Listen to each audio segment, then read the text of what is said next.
Graham, obviously you've done a lot of work in publishing and in filmmaking that is about Japanese queer culture.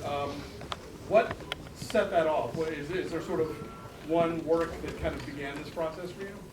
Yeah, so for the past 7 or 8 years, Anne and I have actually been working with a lot of different gay manga artists, including Gengaro Tagame, who's in the film. So I think, Can y'all hear? No. sorry. Project. I'm really sorry about this. At the moment, no. Oh, okay. I say, composer, can you? I'll take a look.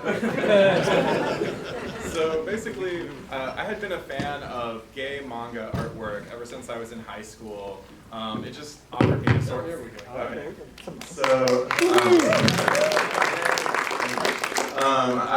So as a teenager who was sort of discovering sexuality, I really found a source of identification in the work of artists like Gengaro Tagame and the other gay manga artists in his magazine G-Men.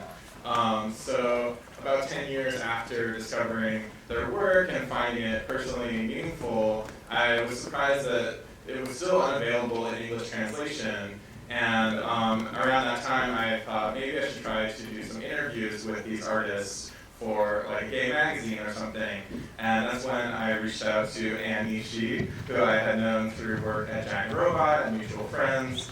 And she said, why don't we try to do this as a book where we make their work available in English translation and go to interview them in Tokyo. So that was the first time I got to travel to Tokyo and meet Tagame Sensei and many other artists, and that sort of like planted the seed of how amazing and diverse and beautiful these many different queer cultures in Japan were.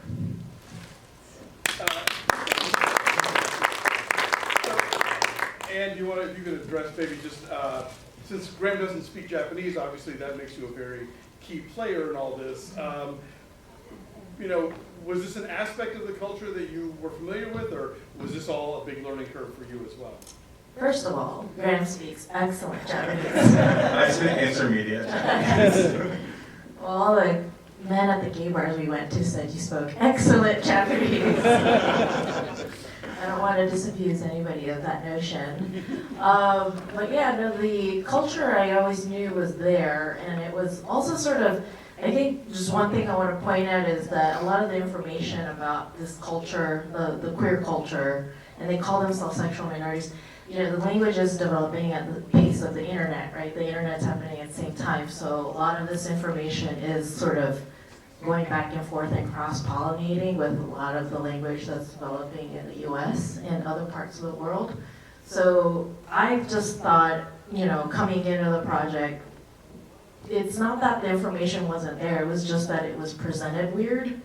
So I think a lot of people knew about it, just, it was contained incorrectly or something. It was presented sort of a little funny. So I feel like that was the job that was the biggest responsibility for us, I think. Yeah, I think that's why the work that someone like Tomato Hatakina is doing is so important, because she is trying to educate people in Japan about trans issues. There is this term like gender identity disorder that is obsolete in the DSM, but a lot of people still use that to refer to trans people in Japan just because it sort of caught on in the media in the 90s. So there are activists sort of like trying to push to change the language in certain directions. Is there a possibility for this film to reach a mass audience in Japan? I mean, is there a distributor or a television network that would take something like this on, or are a lot of these subjects still sort of considered taboo in the wider marketplace? I think the media landscape is adapting to be more friendly to LGBT issues. It's interesting, the Pride Parade that we see in the film, that was shot 3 years ago and it had 70,000 people participating. Now it's closer to 150,000. But at the beginning, in the 90s when that parade started, someone told me about a TV news reporter covering it saying, wow, look at all of these freaks. Basically, like, that was the level of discourse. And now you can turn on TV and like see actually sensitive or like people trying to be thoughtful when interviewing LGBT people. So these subjects are starting to be covered in the mass media, and hopefully we'll get some Japanese distribution. We had a really good response at Rainbow Reel Tokyo, so we're looking for distribution worldwide if any of you are out there. So stay tuned.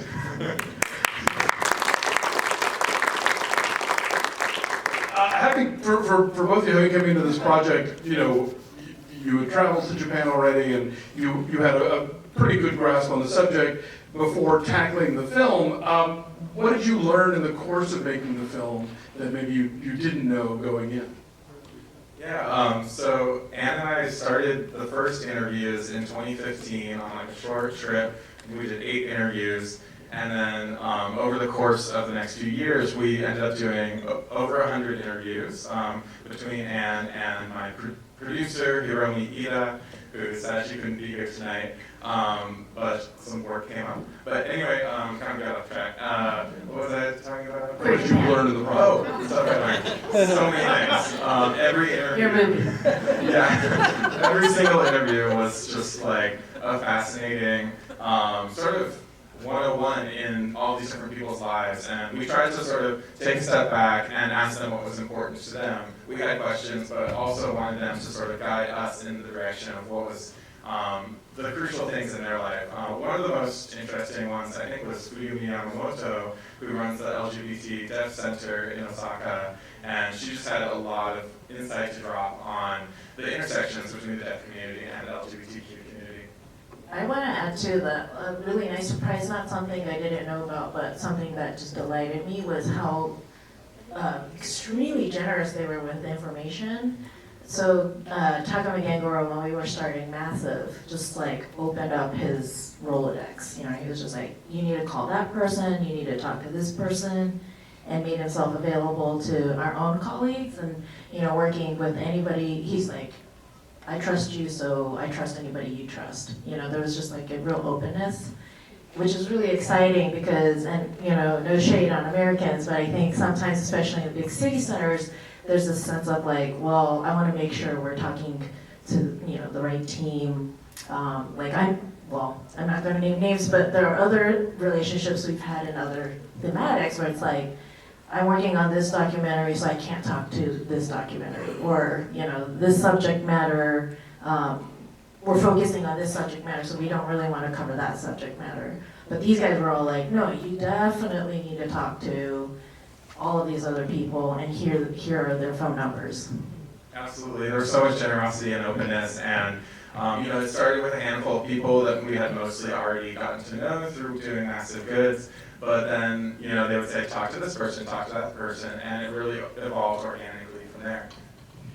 Will, if you want to tell us a little about kind of putting the score together. Obviously, you know, documentary scores, it's a different skill set than a narrative. You know, what kind of themes were you trying to sort of underscore with the interviews? What was your approach to music? I'll be very direct about this, that a lot of the music in the movie is like songs that I produced on my own, and that Graham narratively stitched all of it together. So Graham is basically the composer on most of this project. It is my music though, and a lot of it is like I'm a huge fan of basically everything they've been involved in since the Massive days and all the clothing they put out, all the artists they've worked with. I'm a huge comic nerd. And so all the music that I make is always kind of in the brain set of a lot of the media and the people in this feature. So I feel like it's always kind of worked with this movie before the movie existed. And then when Graham approached me with the idea of the project, I was like, here's my library. Just like use whatever you want, because I feel like you can just do magic with it. And then he was showing me through the process of making Queer Japan, like different scenes and different things that he thought the music might work with, and like what would sort of narratively fit. And I really could like take my hands off and just be like, you know exactly what you're doing. So it was honestly the easiest possible credit I've ever had as a composer. I literally was just like, great job. So I was really privileged to work with Will, and you know, we got to know each other because of Massive, because we have these common interests in gay manga. And both Anne and Graham, like through all of that, that was how I got to know them. So. Yeah, and it was cool. Just Will has traveled to Tokyo a lot and done shows, and he actually knew Naomi, my producer on the film, already. So it kind of felt like family. And over the course of making this project, because it took 4 years from start to finish, Will was creating new music, and he'd be sending me like tracks that he was working on. So. Yeah, there's like a lot of music that he used in the movie that was like unreleased at the time, so I had to be really like NDA about it and be like, you can use it, but like don't tell certain people, and like be really discreet, blah blah blah. But it's all out now, so that's easy. Find it under Geodic and listen to Will's That's other right. music under Baths. Yeah. That's like nonsense. We have time for a couple of questions, if anybody has one. Yes, right there. This thing was so information dense, I have to see it again and again and again and again. So when, how, and where would somebody be able to get a copy? Yeah, hopefully it'll be available sometime in the near future. We're just looking for a distributor to work together with to get it out to the maximum audience possible. At the end of the day, there's always self-distribution, so in one form or another, this will be available, so keep an eye out. And I'm glad to hear that even though it's full of so much information, you want to see it again. Hopefully, it'll be entertaining enough for people to return to and keep learning and keep getting to know these people. Where can people follow the film on the social medias, Graham? At Queer Japan, or go to our website, queerjapanmovie.com. And if I could ask a quick Japan-specific thing. The living national treasures they have. Any opinion as to when we might see an openly LGBT national treasure, and would you have any nominations? That's such a good question. So Japan has this really cool thing where they name humans national treasures. Like we have, it's kind of right. It's really cool, and it's like. I don't know, it's like all of the medals combined in one. It's a really great honor. But Jiro Dreams of Sushi, that guy, he's a living treasure. But I think, so, the quick answer is the Tokyo Olympics are coming up, and I know that's always a huge PR opportunity for governments. And so they might, unfortunately, it might be tokenism, but that's an opportunity. Other one is, I think the most obvious thing is someone's gonna come out who's already a living treasure. So like, maybe Jiro dreams of things other than sushi. That would be really awesome, right? Jiro dreams of dick. In case that wasn't clear. I was gonna say carpaccio, but same difference. Ceviche. Adam. Yes. It's what I think what's so impressive is how many different types of people you included in the film, and obviously Japan is a very big. There's a lot of different cities you could have gone to. How did you make the decisions about where to go, and were there people that you had to leave out for one reason or another that you were, that sort of ended up on the cutting room floor? Yeah, absolutely. It was really hard to make some of the editing decisions because we did capture so much material. We shot mostly in the bigger cities because there's just a lot going on in Tokyo. We did shoot this whole segment in a very small town in a prefecture called Guma. The town's called Tatebayashi, and you see the bar owner from that town briefly at the end of the film during Tokyo Rainbow Pride, talking sort of about the politics of Pride, and we might sort of be releasing some of these cut scenes as individual YouTube videos in the future. I'd like to edit a lot more of the interviews that we've done because there's just so much, and unfortunately, a feature film only has so much time that we can show those interviews in. Time for one more. And then we Yes. So, speaking about places to go, this is not really more of a question, but thank you so much for going to Okinawa, because I'm Uchinanchu, and to be able to see queer people in Okinawa was very heartwarming. That makes me so happy to hear. I think Okinawa is one of the most beautiful places I've been to, and the community there was just so welcoming and friendly. And I recommend, if any of you get a chance to travel to Japan, to take the trip to Okinawa as well, because there's a lot to see there.